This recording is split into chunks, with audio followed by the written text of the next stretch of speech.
This is The Real Hustle, the programme which shows you the secrets behind the most popular scams being carried out by con artists in Britain today. Hustlers Alex, Jess and Paul have been travelling the UK to demonstrate to our hidden cameras exactly how the cons work, to make sure you will never get cheated again.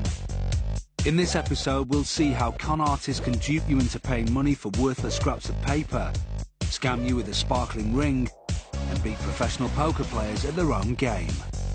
Remember, all the people in this show have been hustled for real, and after they were given their money back, they agreed the footage could be shown so that you can avoid being ripped off by the same scams. Our first scam involves 3 swindlers, a ring, and a pub. If it works, the hustlers will walk away with some hard cash just for sitting at a bar and having a beer. This is the Ring Reward rip-off.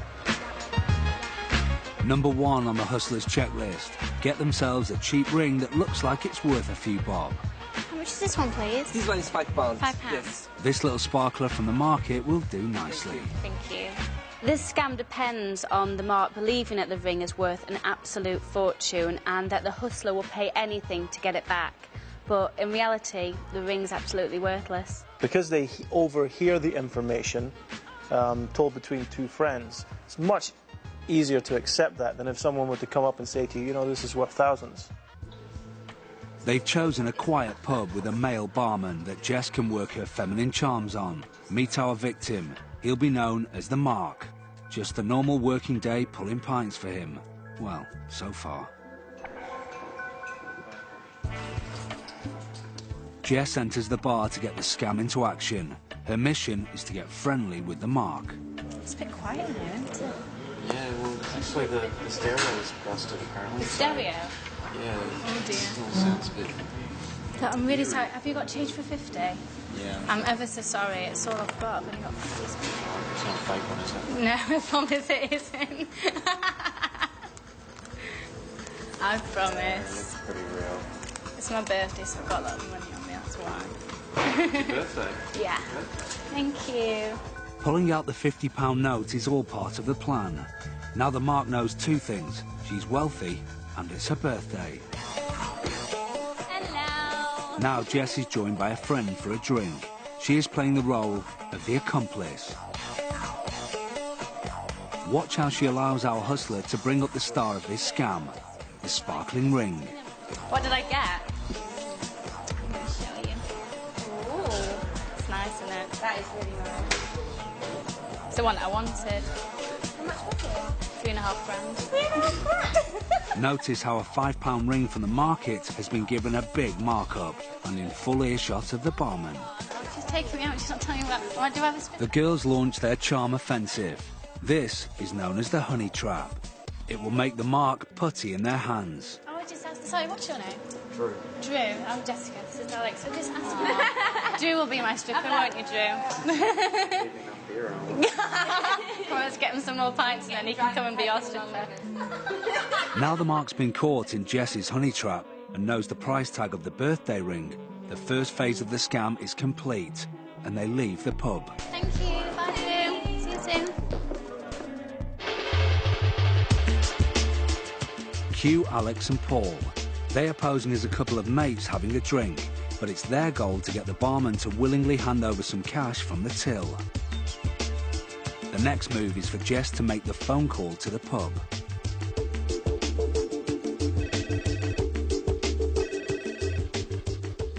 Hello, the line. Hi, can I speak to Drew, please? To Drew, Yeah. speaking. Hi, Drew. This is Jessica. I was in here earlier with my friend Alex. Hi. Listen, I had a ring on me today. It was silver with a diamond in it. I don't know if you saw it. I had it at the bar with me, and it was in a black box. Yeah, listen, I can't find the ring anywhere. I must have dropped it somewhere. Or it's come out of its box. I was wondering if anyone hands anything in. No, but just hang on a sec. Let me have By using his name, Jess is talking to the Mark as if he's a trusted friend. This is all part of the plan to ensure he'll help her out. You haven't seen anything, have you? No. It's in a little black box. In a box? Yeah. It's down there. Thanks very much. Paul's confessed that he's found the ring, but he's not giving it up so easily. He wants to know what's in it for him. We'll ask if there's a reward. It's a big bloody diamond. Well, come on, it's her 21st birthday. Oh, I don't know. Ask if there's a reward. Jessica, Yeah? we've got it. You've got it? Yeah. Oh my God, thank you so much. Whereabouts was it? It was on the floor, actually. Someone's found it. Someone's found it. Oh my God, thank you so much.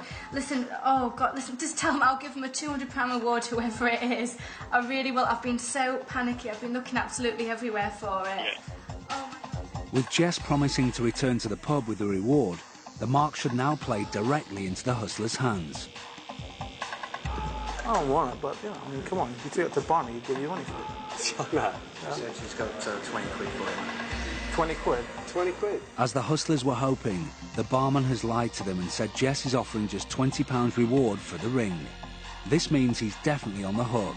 He wants to make some money out of this situation, so shortly he'll be offering to buy the ring. Come on, it's like, if I had lost that, I'd want more money than that. I mean, come on. Really? Yeah, come on. That's a beautiful ring. I don't know anything about rings, but that's got to be worth a lot. No. To go. 50 quid. If we were dishonest, we'd have taken it by now. Well, I didn't even have to ask her for a reward. She said, look, I'll give whoever that person is 20 quid. 50 quid. 50 quid would be better. I reckon, yeah, 50 quid. With some hard persuasion from our con men, the mark agrees to £50 and gets it from the till. And he hands over the same note Jess paid with just a little earlier. Excellent. You're doing the right thing.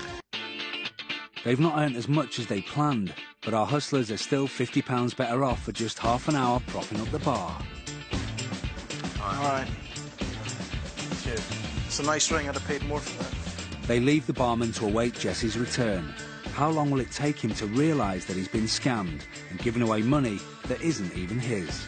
But this scam has a lot more potential. Some people have made a living from it. A few occasions we got results. Basically, the few times that we did get results, the governor's asked us to come back. Asked me to come back the next day, and he'd give me £2,000 for this ring. That's a good scam. That works. That one.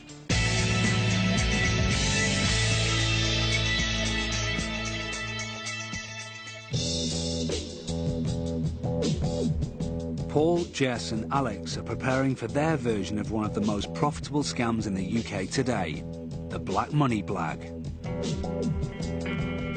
The black paper scam is a scam that's been played on real people. What you do is you convince the mark that by using a chemical or a special device, you can remove black ink from paper revealing genuine money, not counterfeit money, but cancelled real money. I don't care who you are. If somebody comes to you at the right time and you need money, once you're convinced and you buy into it, your money will be in their pockets before you know it. Our hustlers are at a car boot sale, one of the UK con artists' favourite places to look for marks. Our hidden cameras will pick up the action as they perform the Black Money Blag. This is how to make money from the money they throw away at the English Mint. When they print it, and they print too much, they send it to be burned, but they can't just send a van full of money, they have to cancel it first, and this is how to cancel it. They take it and they paint it completely black, just like that. They cover it with a thick layer of black paint, they wash it off, it comes off just like that, completely impossible to remove. Hold that up, have a look at that. It's a real bill, that's real money. This isn't counterfeit money, it's real money that's been cancelled and has been sent to be burned. Now, it just so happens that some friends of mine opened up the wrong van at the right time, and we got a whole bunch of this stuff. Would anybody give me £1 for this?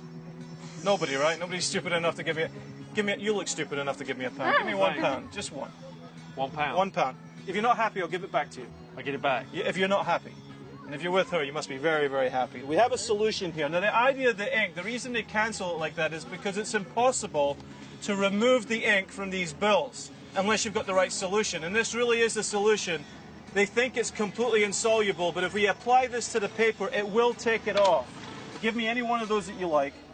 This is the one you want to keep. You paid £1 for this, okay? £1 for a black piece of paper. I want to show you exactly what you're going to do when you go home. Watch very carefully. That's your £1. That's the black piece of paper. I'm going to keep the £1 because you're going to be very, very happy.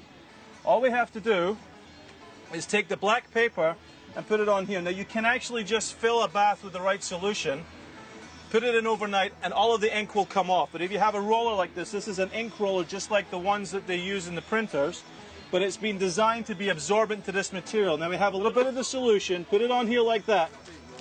Smell it, smells like lemons, okay? It's not just lemon juice, I guarantee it. Now watch very carefully, if you print that off, it comes completely off and leaves you, a little bit wet, but it leaves you with a genuine £10 note. That's a real £10 note. We were holding a minute ago. Now, I'm going to sell these 10 at a time to start with, but if you want any more, it's real simple. If you give it a rub, it'll come off already, just with the ink that's on there. If you don't want to use the roller, just put the solution in the bath, leave it overnight. You'll wake up to a fortune. Now, I can sell 10 at a time with the roller for £30. You also get a bottle of the solution. If you get more paper, you're going to need more solution. Now, for £30, you get the printer. You get the paper. Now, this is like real magic. I've got 2 weeks to get rid of this. Buy in now. How many have you got? I've got enough for everybody here. This guy here, you've got to give me some money. £30, you make 70. Look at that. You made £70. You haven't even started yet. Just like that. Very good. Who else? What have you got? We got buyers. Well, you want one too, don't you? You've got your hand on your money. Do the smart thing. If this was just a magic trick, it would be worth every penny of £30. But this is the best magic trick of all. For £30, you make 100. And if you get more of the paper, you can just keep making money. Each time you print one, you make £9 profit. It is light, but don't let anybody know what's in there. That's another one. So, Paul's amazing demonstration managed to convince these guys to part with £30. But what exactly did they get for their money? Just a few bits of white paper sprayed with black paint, a cheap printer's roller, and a container of washing up liquid which smells of lemons. And by the time they've realised this, Paul will be long gone. So, how did Paul change his black paper into a real £10 note? Well, when he said it looked like a magic trick, for once he wasn't lying. Because yes, it is a magic trick, available to buy from companies who sell on the internet to professional magicians. It certainly worked the magic for Paul, producing £60 from these gullible victims. So, what did he have to say when we revealed our cameras and came clean? You know, most people are in debt for a start. So if they're going to get money, if they're going to get a way out of their debt by just making their own money at home, and they can get away with it, then why not? One victim of this scam was so embarrassed to have lost £20,000 that we agreed to disguise his identity. The police have said that it happens all the time, but I'm just one of the rare ones that have actually come forward. Unless you're working 9 to 5 and earning it, you are not going to get anything for nothing. Greed fuels everything. It's all about greed.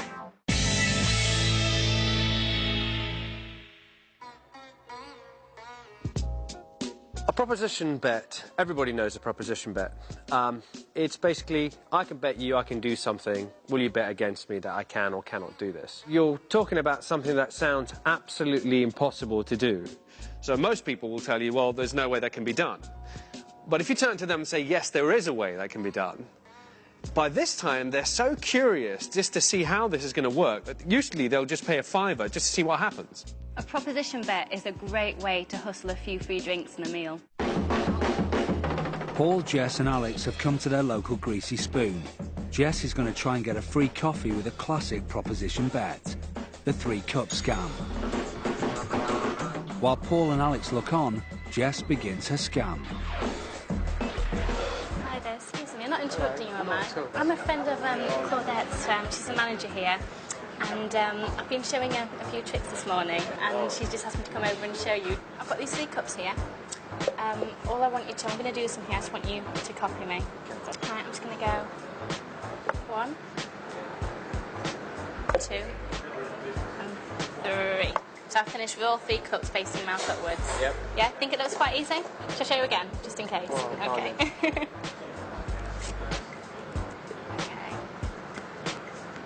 1, 2, and 3, just like that. Okay. It was quite simple, didn't it? It looks very simple. Let me just set these up for you.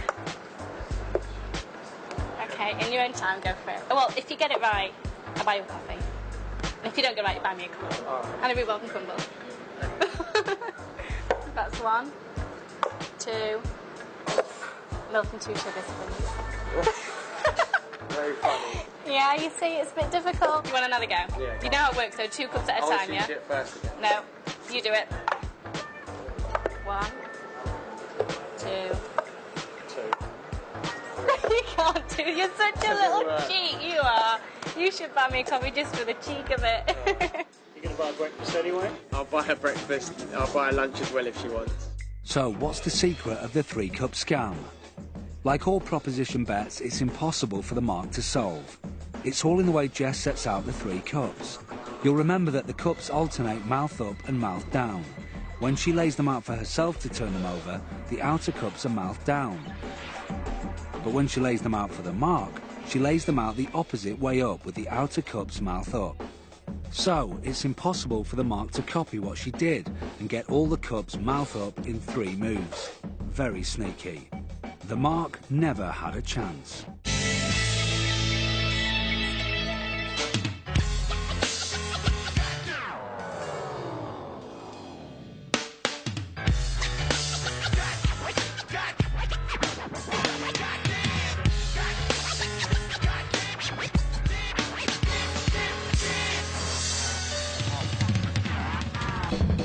Jess and Paul are waiting at this bus stop. Alex passes by and then posts a letter. All seems normal here, or so you'd think. You've just witnessed the postman scam. So let's take another look on our hidden cameras. Our hustlers are waiting in line. The mark is the woman standing in front of Jess. Jess is the pickpocket, or the dip. She carefully lifts the purse from her bag and passes it back to Paul. But how can Jess's arm appear out the back of her coat like that? It's because her arm is actually inside her coat, and the one you see tucked into her pocket is a false arm. This makes for a much more subtle steal. Paul is the handler. He looks on for Alex, who by now should be approaching. He's the postman. In his hand, Alex has an open envelope. As he passes by the bus stop, Paul drops the purse into the bag. All that's left now is for Alex to post the addressed and stamped package onto himself. Even if the mark discovers her loss, there's no evidence on our hustlers. We've gone to great lengths to use the cleverest methods that we're aware of. Getting that out of your pocket, passing it off to one of the team, and then passing it off again, so that anybody who might be identified by the victim is completely clean. Remember, these people are opportunistic. If you're slightly protecting yourself, they'll just move on to somebody else.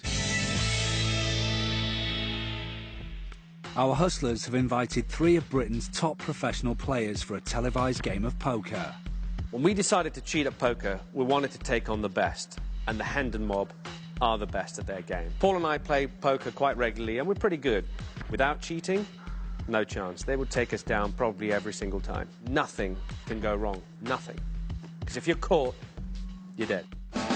Meet our 3 pros. They are Joe the Elegant Beavers. Last year he won over 140 grand playing poker. Ross Boatman, an accomplished actor and pro poker player who has won over $500,000 in his career. And Barney Boatman, brother of Ross. Last year he won over 100 grand. They're in a group of players called the Hendon Mob. Alex and Paul are pretending to be amateur players who are taking part in a poker documentary, thus explaining the TV cameras. In fact, both Alex and Paul are not amateur players, but are excellent poker cheats. Paul is an accomplished magician and one of the world's most expert gambling cheats. He has trained for years at card cheating and can literally deal himself any hand he wants, when he wants. This is the poker scam. So, the poker game has begun, and they have already played a few hands where the Hendon Mob have been winning. So far the game isn't fixed, but it's about to get more interesting for our hustlers as they introduce their rigged pack of cards. This pack is the so-called cold deck, because it's not yet been warmed up through play. The simplest way to describe stacking the deck is to just take a deck and set it up so that after the deal, you receive the best cards. So if you wanted to get 2 aces, and there were only 2 players in the game, you simply have to make sure that the second card down is an ace, and the second card after that is an ace. So you deal a card to them, an ace to yourself, a card to them, and an ace to yourself. The Hendon mob always use their own branded cards, and the cold deck must always match the deck already in use. So, our hustlers have simply bought an identical pack off the mob's own website to use as their fixed. First, they have to get the deck into the room. Cue Jess for the smuggle. She enters the room to take a drinks order, apparently a waitress from the venue. Any drinks for anybody? A bit more water would be nice, thanks. Another Coke.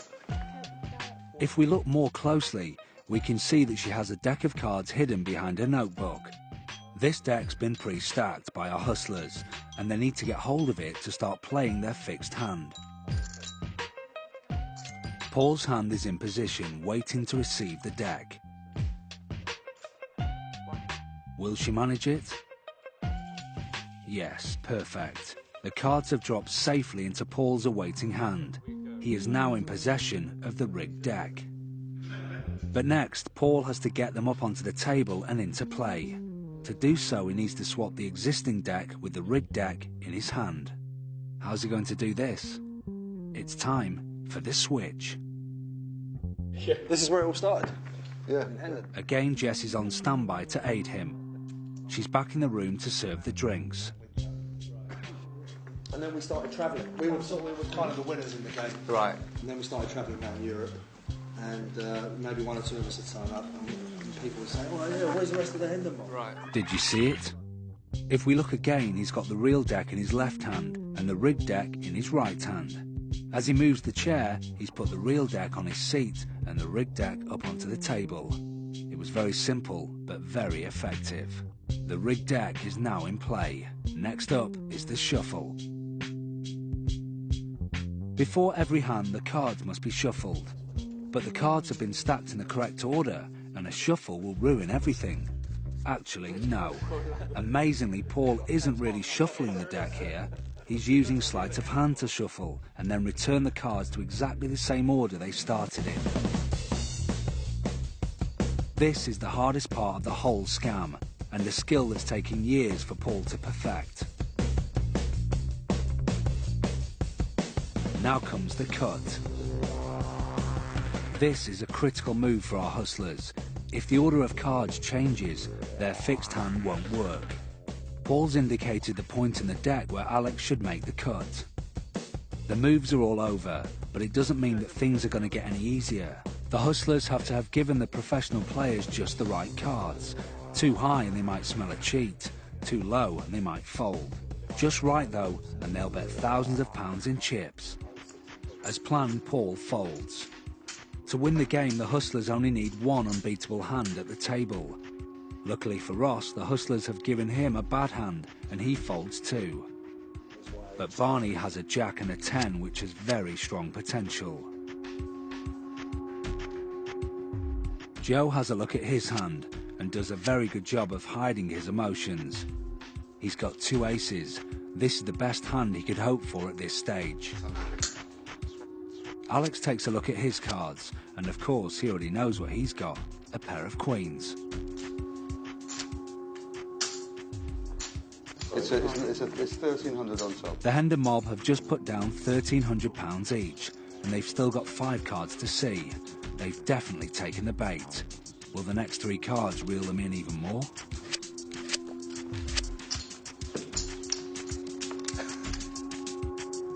Now Alex has got 3 queens, Joe's got 3 aces, and Barney Boatman's very close to getting either a straight or a flush, 2 of the highest hands in poker. 2,000.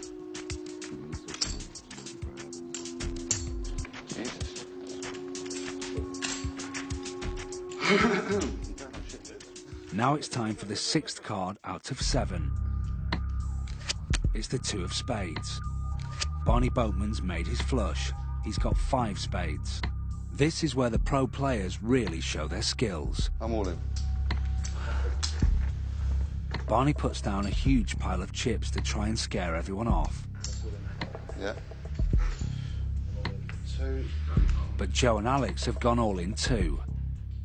It's time to see who's got the best hand.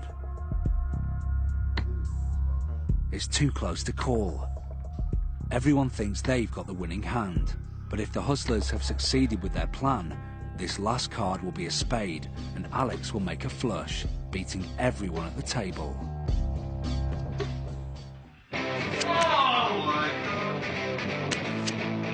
Paul turns over the last card, and as planned, it is a spade, giving Alex a slightly higher scoring flush than Barney and making him the winner.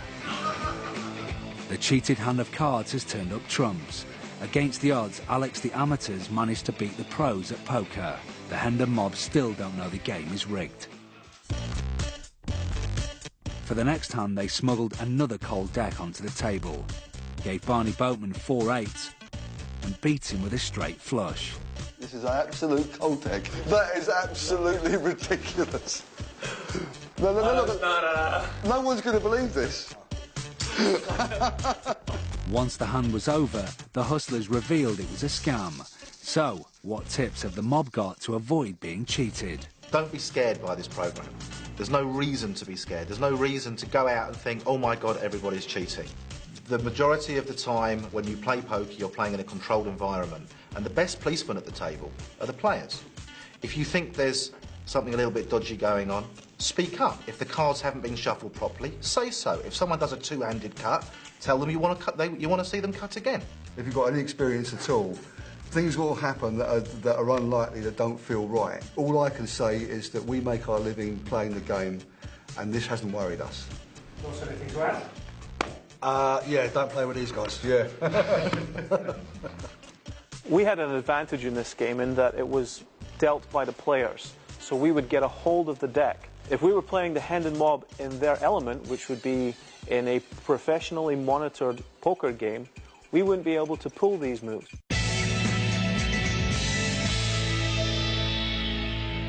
And so our Hustlers have finished their travels around the UK for this week. They've sold paper claiming it was banknotes, raised the reward for a bargain bin ring, and scammed some serious loot from a rigged poker game. Don't worry though, all the members of the public they conned got their money back. Just remember the rule of the real hustle. If it sounds too good to be true, it probably is. Next on 3, we have that brand new show that everyone's been really excited about here at BBC 3, as not only is the brilliant Chris Crudelli back, but he's back with some kick-ass miracles. Next.